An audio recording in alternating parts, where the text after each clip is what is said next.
నల్గొండ జిల్లాలో రాబోయే ఎన్నికల్లో ప్రతి గ్రామంలో బీజేపీ జెండాను ఎగురవేయాలన్నారు రాష్ట్ర అధ్యక్షుడు రామచంద్రరావు. ఉమ్మడి నల్గొండ జిల్లా పర్యటనలో భాగంగా చౌటుప్పల్ మున్సిపల్ కేంద్రంలో బీజేపీ నాయకులు ఏర్పాటు చేసిన సమావేశంలో ఆయన పాల్గొన్నారు.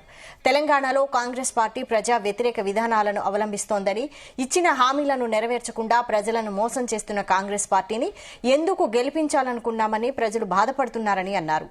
గత ప్రభుత్వం అవినీతిలో కూరుకుపోయిందని, ఈ ప్రభుత్వం అవినీతితో పాటు రాష్ట్రాన్ని అతలాకుతలం చేస్తోందని విమర్శించారు. తెలంగాణలో బీజేపీ అధికారంలోకి రావడం తథ్యమని, తెలంగాణలో బీజేపీ ఒక స్వర్ణయుగం తెస్తుందని, వికసిత్ తెలంగాణ మన లక్ష్యమని తెలిపారు.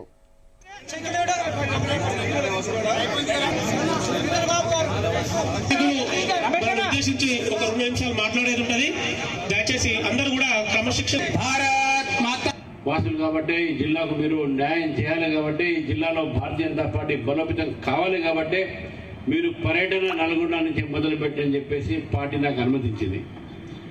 ఈరోజు వందలాది కార్యకర్తలు, భారతీయ జనతా పార్టీ కార్యకర్తలు అనేక సంవత్సరాలుగా పార్టీలో పనిచేసి దేనికోసమైతే మనం ఎదురు చూస్తున్నామో, తెలంగాణ భారతీయ జనతా పార్టీ ప్రభుత్వం రావాలే తెలంగాణలో అనేటువంటి ఎదురు ఏది ఉందో అది తొందరలో సాకారం కాబోతుంది.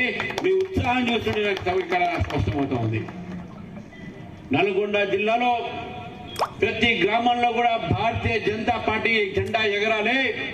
భారతీయ జనతా పార్టీ ప్రతి ఎన్నికల్లో ఇదే మనోహర్ రెడ్డి గారు చెప్పినట్టు నల్గొండ జిల్లాలో అన్ని గెలవాలి అనేటువంటి సంకల్పంతో కార్యకర్తలు పనిచేయాలని చెప్పేసి ఈ సందర్భంగా కోరుతా ఉన్నాను. ఈరోజు కాంగ్రెస్ పార్టీ ప్రజా వ్యతిరేక విధానాలకు వ్యతిరేకంగా మనం ఉద్యమం చేయాల్సిన అవసరం కూడా ఉంది వాసులు కాబట్టి.